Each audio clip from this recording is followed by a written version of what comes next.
I think it's very simple why people rush to the conspiracy theory that Donald Trump is trying to ban anyone from saying anything dismissive or denigrating about him based on the current Tennessee retired law enforcement guy who was arrested and placed in jail for 37 days.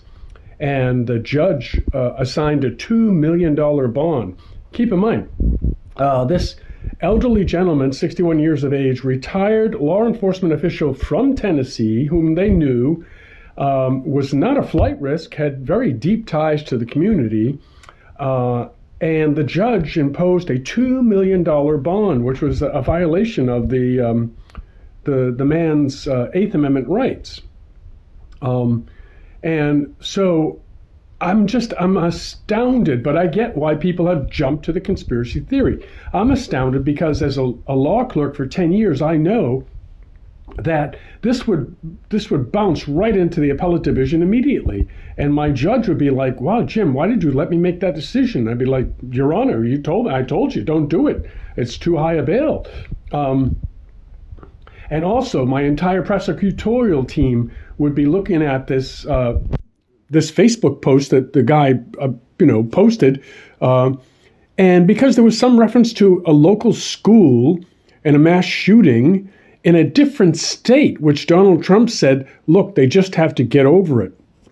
And it was a reference to the name of a school in Tennessee where the defendant lived.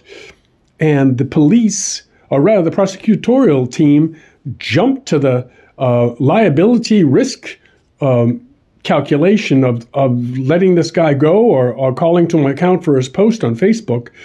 And so you're telling me that all these professional people whose dedication to rigor in their industry allowed them to arrest this man and impose a $2 million bond on him, a retired law enforcement official with deep ties to the community over a Facebook post.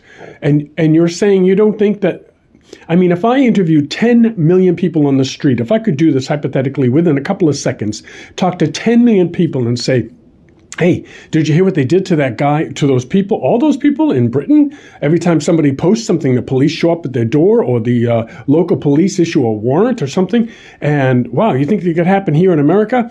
And so this is why people jump to this conspiracy theory.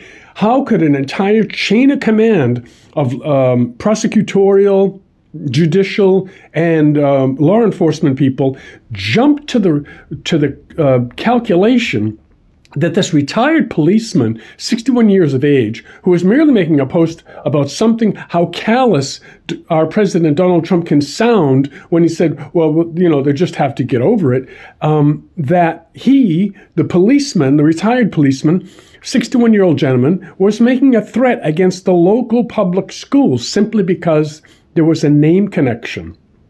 All these highly educated people in the prosecutorial ranks couldn't make anything more than a risk assessment calculation that this guy's a threat based on that and not read any deeper into it, even with the safety net of knowing appellate's going to overthrow this thing in a heartbeat just based on Eighth Amendment violations.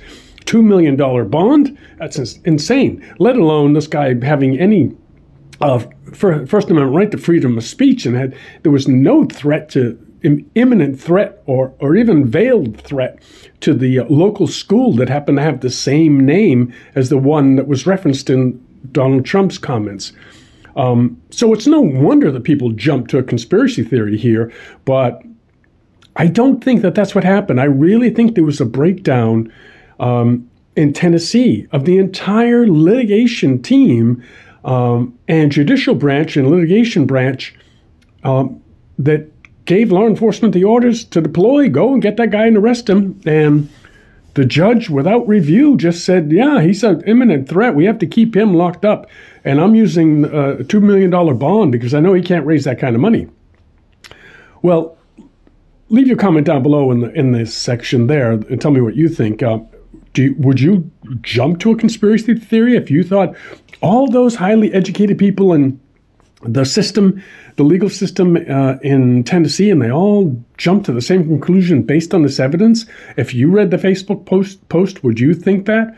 Or would you take some other degree of like maybe, okay, you can go on your personal recognizance because we know who you are to the defendant.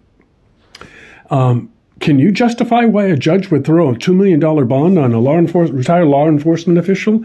I know I went on for a while here, but there are a lot of fun facts here, and it's not surprising why Americans jump to conspiracy theories when the system fails in such a catastrophic fashion as this one did. Now it's going to cost Tennessee settlement money. If this guy, the defendant, wants to pursue this, he certainly should get defamation or whatever he can apply for damages. He should get them.